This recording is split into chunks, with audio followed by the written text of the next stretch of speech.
Cinder, one of you is going up into the vent and is feeling like this is going for way longer than she might have expected. You think that you might not be able to communicate with the other people if you do continue going up further. Top Cinder Prime will go back.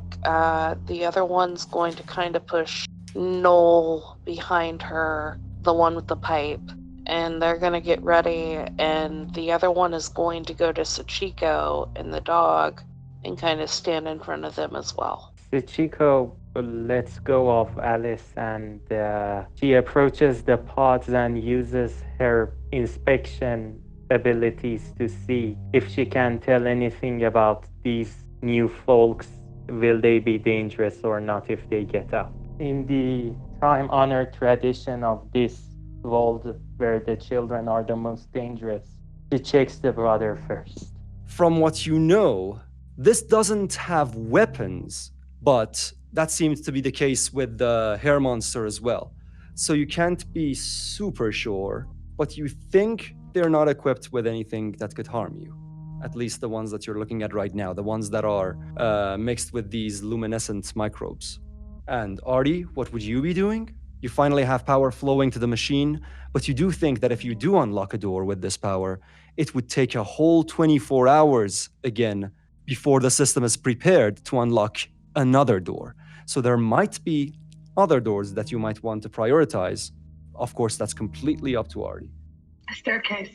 You're now channeling all the electricity and power over to the gate, Artie, and as the wedges in the walls and in the ceiling start to give way and the staircase start to lean downwards, this giant mechanism starts making this horrible sound as if it's not been working for a very long time.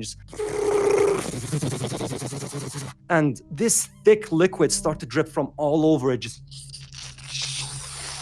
and it starts filling the place with lots and lots of chemical smoke as it burns against the ground and against the walls. You think it's something acid-like. And lots of knives, you think it's a collection of just kitchen knives, start to fall down from every corner. But the acid itself jams the mechanism and the stairway just remains halfway open. All of you are together. The beings are pushing against the pod doors and you do think they're gonna open. I think I want to use my trained eye on them, and even if they're not dangerous now, I want to know what would be the best way of killing them. One of them drops out. It's one of the glowing bioluminescent ones. You see that it has a complete human body, but even its spine is deformed by the bloating torso that carries this strange, basically cage of microbes and infections that are all glowing in different colors, but mainly blue. And you kind of can see as it starts to develop the nervous system it would need to function as it starts moving. You think that with your trained eye, this one's as easy as just popping it. You think attacks to the torso with anything sharp enough would do it. So I relay this information to everyone. This one, being the little boy, is now slowly moving towards you. It's on its back, just pushing itself along the floor with just its legs and arms backwards on the ground, kind of like a spider. I jump in front of Sachiko.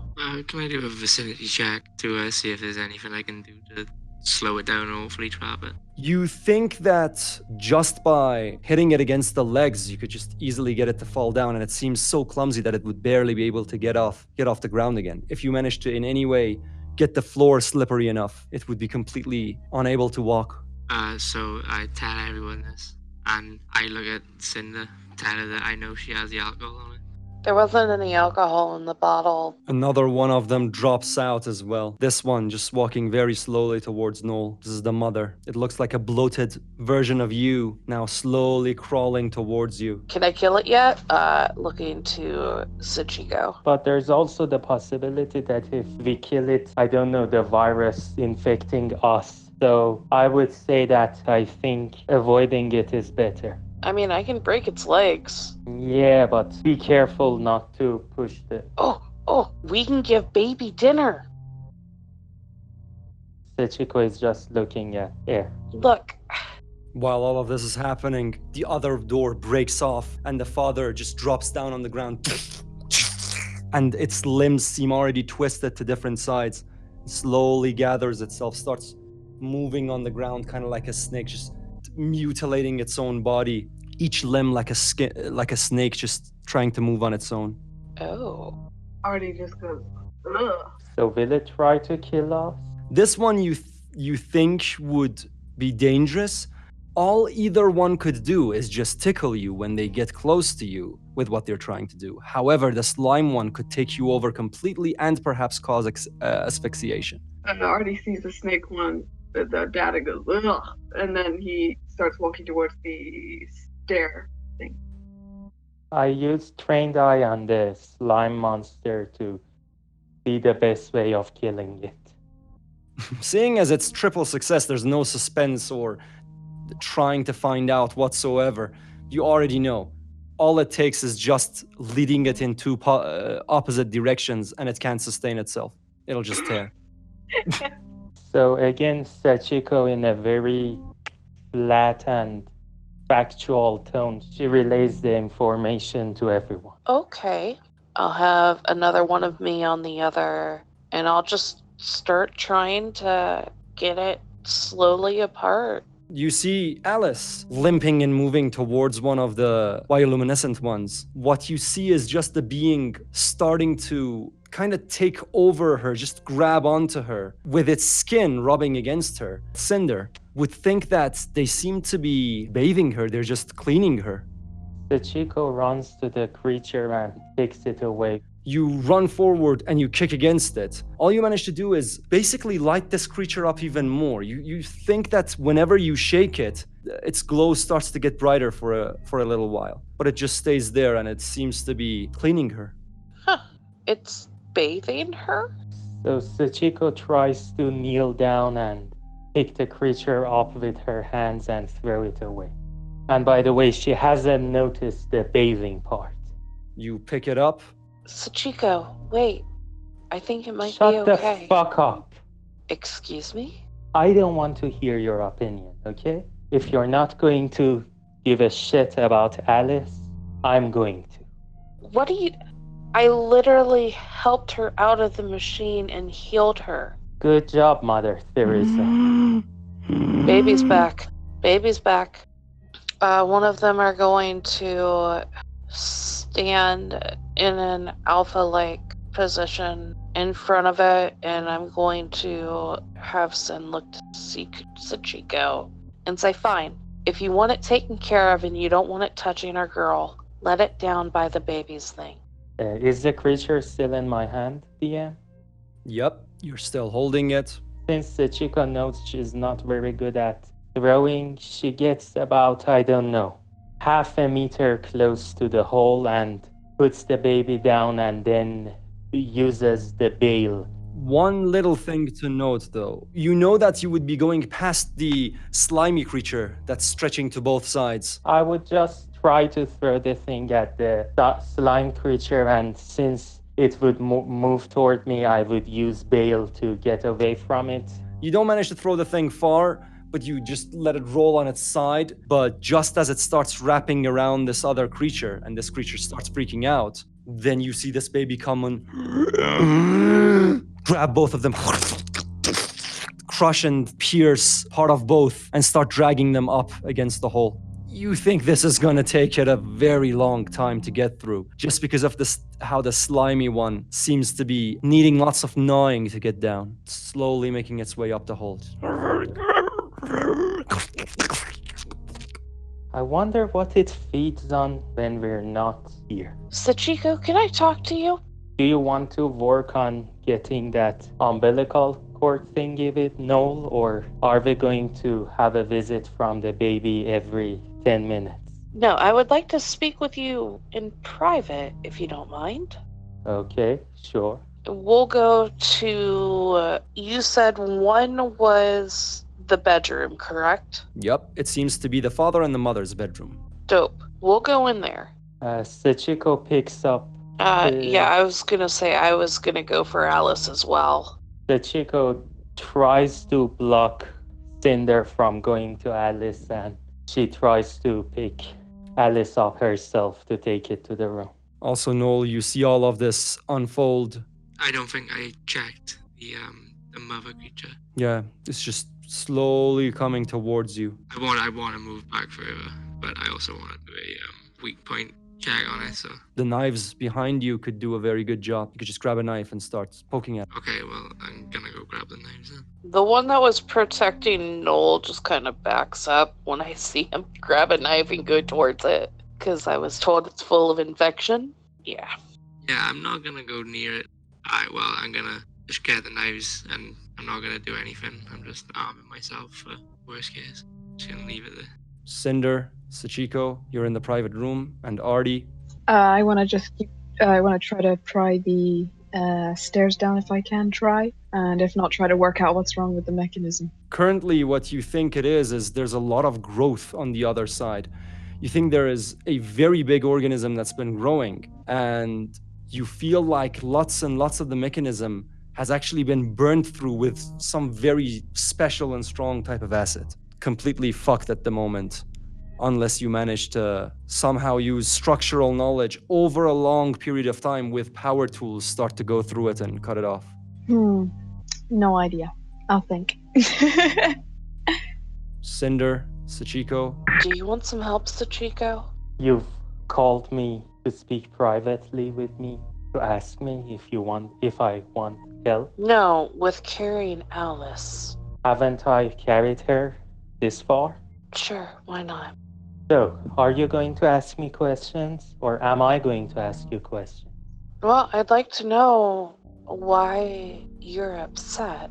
Yeah, so I'm going to ask you questions. Question number 1. How many abominations RT has created since we have met him again? That would be 4. I know. So, number 1 is Alice. Number 2 is that dog thing he created. And we have these family members too. I don't know why you're so trusting and friendly toward this clearly insane person who is also a cannibal and seems to have a completely irrational way of genetical engineering. Before, I thought that he just innocently uploaded Alice and everything was fine. And what happened to Alice was a tragic mistake. Yeah, that's kind of what I thought. But when he created that thing, the second thing, which, by the way, I have no idea why you treat it like it's something cute. Have you forgotten the number of times we came close to dying facing those plant zombies? And this madman has turned our Alice into an abomination. And now I know that he did it intentionally. He did it because he just has this insane obsession with editing genes. Because he can, essentially. Yeah, and no, I'm not trusting of anybody. I've had my back cut too many times. The only really person that I trust here is you and Alice. But I have enough of me to go around to keep an eye on people. I adore Alice, and it pains me to see her that way. And I adore you. We were in it together from the start. Do you really think that just goes by the wayside? I don't know. I just, based on how you were acting, I thought that you basically didn't give a single shit about what Artie did to Alice. No, it hurts like fuck. But I didn't even realize that he could have done it intentionally. But now that you say that, it makes sense. Alright. The other problem is that he's talking to somebody in his head, and I mean, I don't hear it. I don't know what the fuck is going on there. He's not participating. I mean, fuck. While you guys are talking about this, Noel, you have still another creature following you. They're just very slowly coming towards the middle of the hall. Am I still here with... Yeah, she's still right there. She's kind of watching you like... Okay, so I'm gonna turn to her with my hands still full of lots of kitchen knives, and I'm basically gonna say to her, if we don't sort this out now, I'm assuming this is going to become a big problem quite rapidly. Probably. Are you ready to share your knives yet? Yeah, I give her some of the knives. And Artie, He's still going to be looking for ways to go up. If he can reach up to the vents, he'll go up there. If not, he can try the ladder. Cinder would see Artie just come out with a ladder while all this time you guys were doing all these other things and starts going up it. And Artie, while you're doing that, for a second, one of these creatures just softly touches your legs, your leg, and the pores lick against your leg a little bit. And that's it. And you start going up. Seeing that reaction, does it to me look like these are just like bottom feeders that clean things? Because they're so docile, that's what you think. Because they don't seem to be evolving past this point in any way. They don't seem to be getting anything that could harm you. There are no teeth. There's no notable amount of muscle mass. In fact, the infections and the microbes themselves are being guarded more and more with layers of skin, while still the glow showing outwards. Cinder left is just gonna kind of cock her head to the left. Huh, that's interesting. I don't know if these are dangerous. Artie, you're going up the vents, and you think it's going for a bit longer than you might think. Mm-hmm. But you're kind of used to it because you were looking through the hole, and that was created with the mechanism. Now you've reached the other end of the vent if you continue all the way. All right, yeah, I will continue all the way. You reach the top, and you find yourself where you could guess could be a sort of a boiler room. And you actually see this door in the darkness that, with this very strange breeze that changes the air pressure in the room, opens and closes the door continuously. You almost think you can hear breathing sounds, just... And the door just goes... And the smell is much stronger now. You feel like there's garlic in your nose. There's this, again, phosphorus smell getting stronger and stronger the higher up you go. Artie tries to speak French. You try to do so. You're now greeted with another voice. Mhm. Mister. What? Mister, What? Where are you? What? I'm a child, unlike you. I'm Oh. very sweet, and I'm very innocent. That's why I'm Alice. Are you Alice? Yes. Oh my god. Where are you? You look inside this room, this same boiler room. You can now see a little girl. Looks like Alice, but way smaller than a normal human would be. Artie imagining that he's seeing things from his own previous height. I'll go towards the little girl and try to take her hand and then try to go through the door. There seems to be something there. In front of 13, there seems to be a very big, bulky figure that seems to be having the limbs move so fast that you could almost hear these martial arts effects for movies, but constantly like... just from its shaking. And it seems to be just muttering something to itself. It's like... Oh. All right. Now, Cinder and Sachiko. I'm just glad that I can still trust you. We might still need RT until the next storm comes, but my idea is that the next time that we're going to a shelter, we're just going to leave him behind and see how he deals with the storm. That's fucked up, but I don't disagree at this point. I mean, it's not even human. Just think of everything we've seen from him. Right. We're going to find better allies than RT down the road, but when the time comes, when the opportunity comes, we can punish him for what he did to Alice. Deal? And she holds out her hand.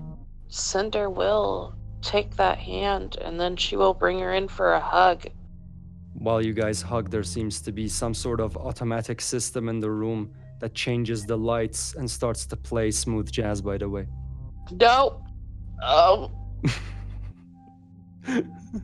And you see also the different, basically, interfaces for all the different settings on this as well. Ooh, I'm gonna look at those. Right above the king bed, there is a retractable table and basically a wall slider that doubles as an interface. On it, a whole array of ways to program how the room reacts to things. Currently, you think that the dim light that it was set to, this is basically something just named Surprise 2. I'm just gonna look through the interface and see if there's a weapon cache or anything like that. You check and you actually find one. It seems like the secret bed top weapon part that would slide into the person's hands if they were to reach into it from the bed.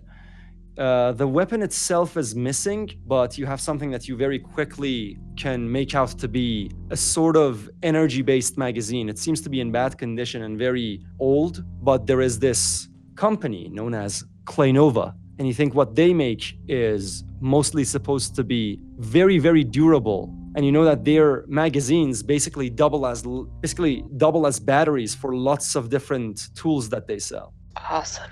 I am gonna take that. Can I have your scissors? Yeah, you can have them on. Great. So this is what Sachiko says. Now I look even more like Hitagi Senjugahara. Huh? Now, Noel, I want to start killing the fucking monsters with secondary cinder. I like how you technically became determined right after she said, "These things don't seem to be harmful." Right? He's a fucking creepy man. Yeah, but God they damn it. could be food for the baby when it comes back.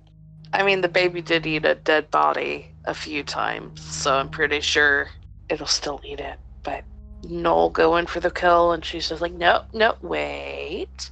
Do you like bacteria? Do you like infection? I'm not exactly a biologist, but I don't see how stabbing this thing's gonna hurt me. Do you see the belly? It's just a little bit fucked up like everything else in you. What the fuck's wrong with that? No, honey, that's infection. That's a lot of staph. Alright then. We'll do whatever you want to do. We're just gonna let it lick the floor for a while until the other baby comes back. If you think this is creepy, you're gonna have a hard time out there. Part time as in on erection 24/7.